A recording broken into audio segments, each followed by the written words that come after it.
FBI knew about Epstein's crime ring back in 1996 and did nothing about it. Oh yeah, and Jay-Z is plenty implicated in that file. Tell you about that in the latest Epstein Files bombshell. Today is Thursday, February 12th, 2026. Just weeks after the release of the 3 million-page Epstein files on January 31st, 2026, a new conversation begins, and now 50 Cent's Netflix documentary. Part 2 enters that conversation. The Epstein files reopen questions about power, private meetings, elite circles, and secret gatherings. Names were analyzed, networks were examined, systems were questioned, and now in his new Netflix documentary, 50 Cent revisits power, secrecy, and hidden industry structures, placing figures like Diddy and Jay-Z back into public scrutiny. Not with direct accusations, but with patterns, secret meetings, closed-door parties, private alliances, unanswered questions. This video explores what 50 Cent presents, what the Epstein files reignited, and why timing matters more than ever. They ever say they might kill you? They threatened to kill my little girl, who, when I left, was still at the house. A friend? Huh? What little girl? My little girl, Alex. She's about 4 now.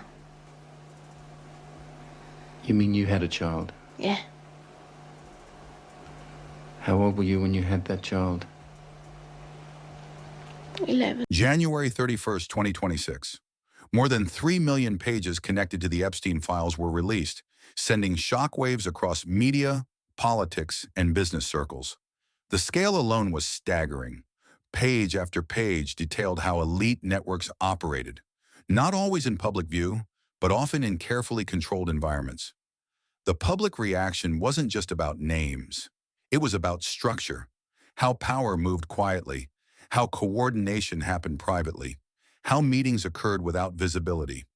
The shock wasn't that powerful people met behind closed doors. That's expected. The shock was how systematically those spaces were insulated from scrutiny.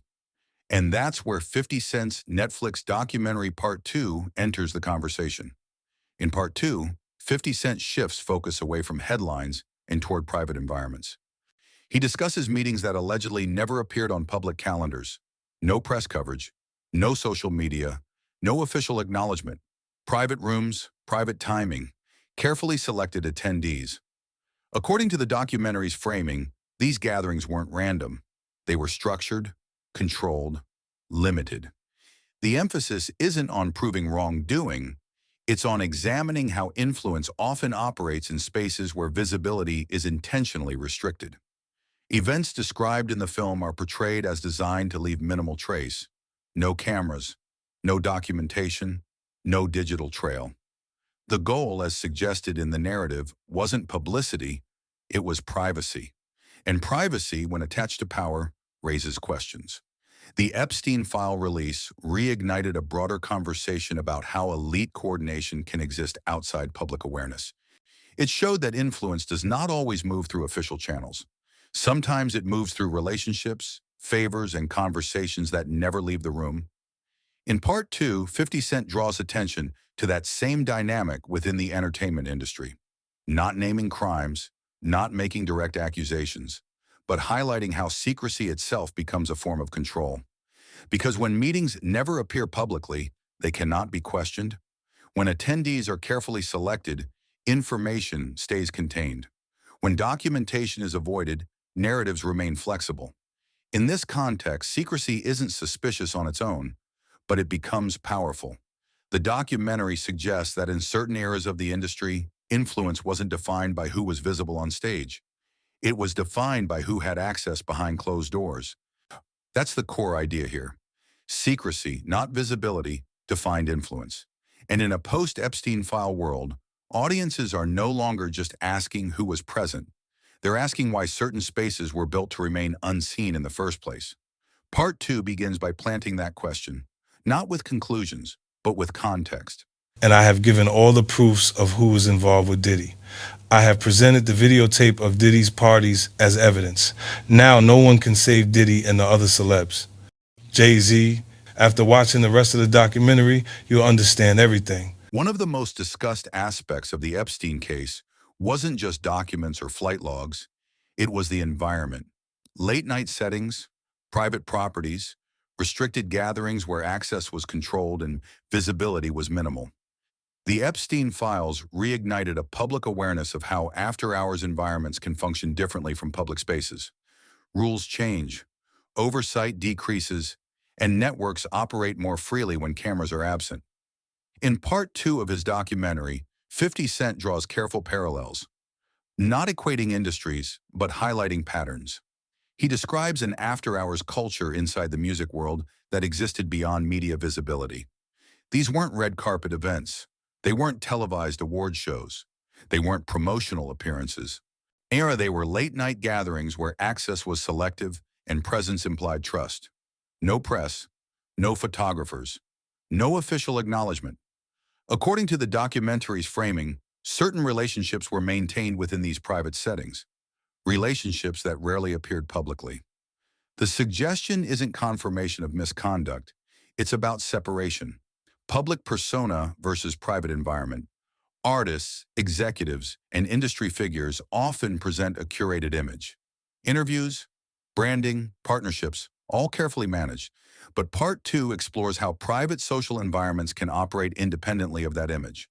The documentary raises the idea that some romantic or personal relationships were allegedly kept separate from public identity. Not announced, not documented, not discussed openly.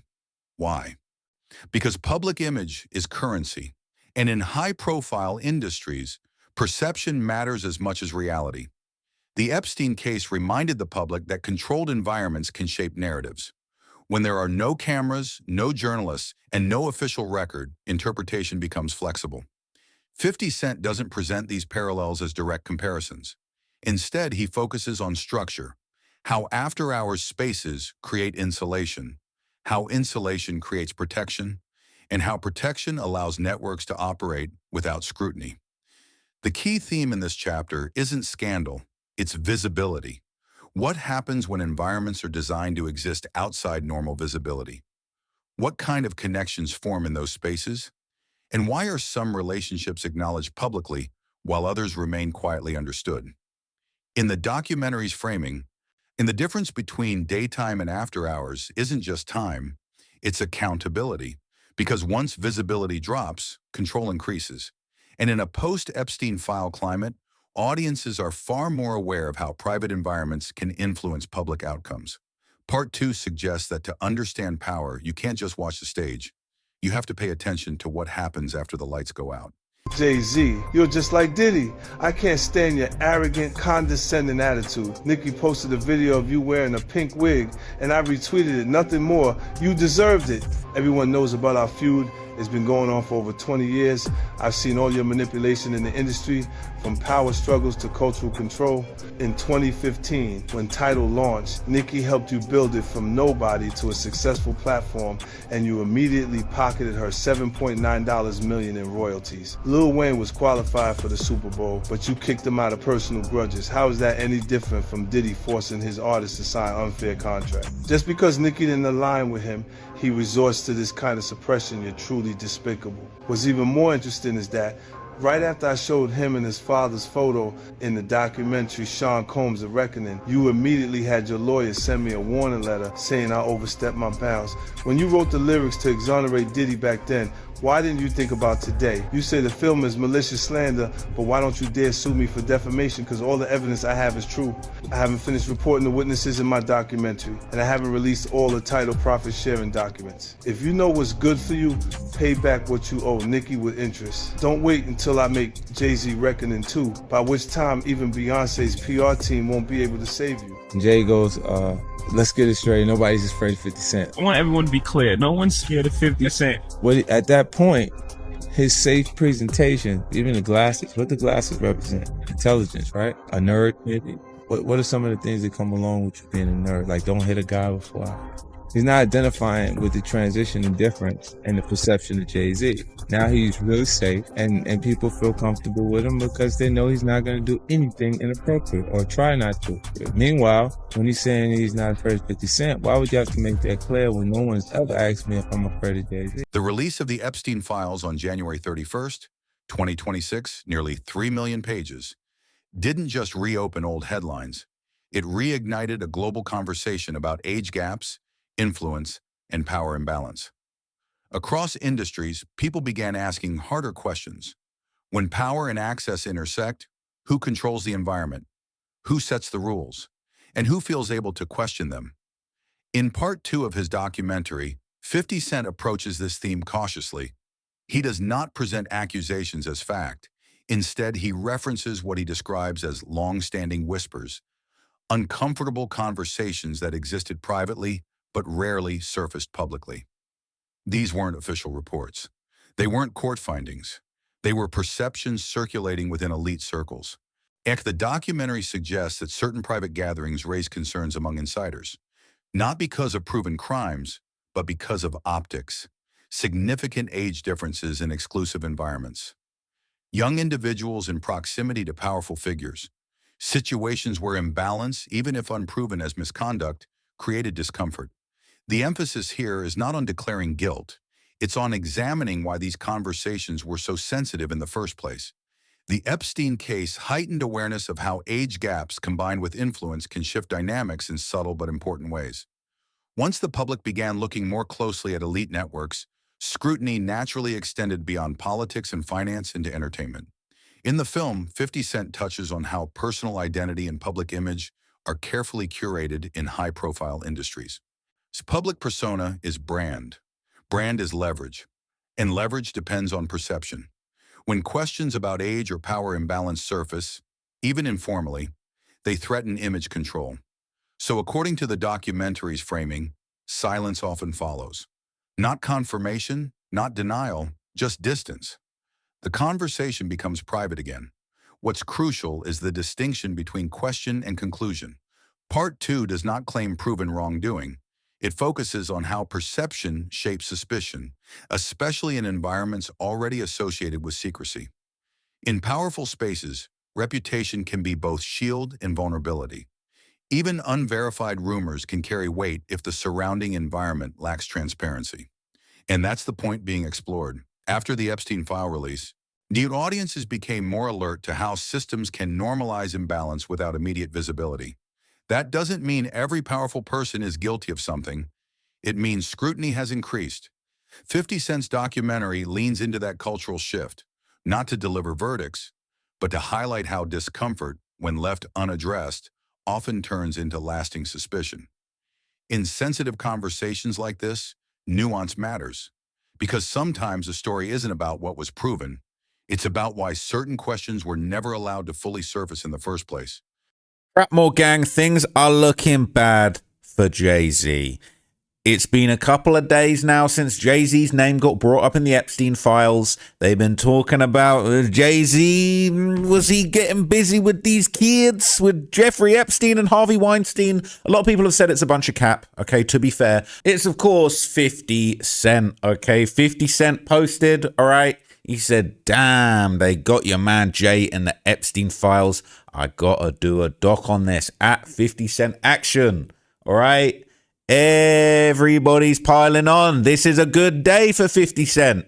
He been waiting to put the boot into Jay-Z. But it wasn't just 50 Cent. One of Jay-Z's biggest and most long-running ops is, of course, Nicki Minaj. And she set the internet on fire with a storm of tweets calling out Jay-Z for some nefarious behavior that didn't even occur on Epstein Island, okay? She posted, she said, Trevor refuses to come out the closet when everyone in the industry knows his boyfriend, allegedly, all right? She posted, Nicki was right about everything. She on a MAGA run right now, and she posted these very, very suspect images of Jay-Z with young women, okay? I'm pretty sure that's Aaliyah. Jay-Z, age 26, 15, age 27. I'm pretty sure that's Beyonce, and they're saying that's 96. This is 97. So they're saying, ain't no way anything could be going on with Jay-Z. One of the most striking elements people took from the January 31st, 2026 Epstein file release wasn't just the volume, nearly 3 million pages, but the pattern. Powerful individuals often maintain public distance from controversial networks, even while private associations appeared in documents, logs, or witness accounts. Publicly detached, privately adjacent. That pattern reshaped how audiences think about celebrity proximity. In part 2 of his documentary, 50 Cent examines a similar dynamic within entertainment circles. He doesn't present confirmed wrongdoing. Instead, he raises the idea of alleged private celebrity connections that were never fully visible to the public. The theme here isn't guilt, it's proximity, public distance, private familiarity. Appearances are often carefully managed in high-profile industries. And red carpets, interviews, public collaborations, these moments are curated. But what happens outside official appearances? The documentary suggests that certain relationships operated quietly, not officially acknowledged, not publicly emphasized, but visible within insider circles. That doesn't equal proof of misconduct. It does raise questions about image control. After the Epstein files, many observers began noticing how powerful figures can position themselves strategically, appearing uninvolved publicly while navigating private networks behind the scenes. It's a reputational firewall. 50 Cent's framing points toward a broader pattern. When controversy approaches, visibility decreases. When scrutiny increases, distance is emphasized. When allegations surface, language becomes careful. In the documentary, when allegations are discussed cautiously, not presented as legally confirmed facts, but as narratives that circulated and were quietly contained. The emphasis is on how swiftly image protection mechanisms activate, because reputation is currency, and protecting that currency often means managing proximity. Who is seen together publicly, who is not, which photos surface, which stories are ignored. This chapter suggests that controlled appearances are not accidental. They're strategic. It's not necessarily about hiding crimes.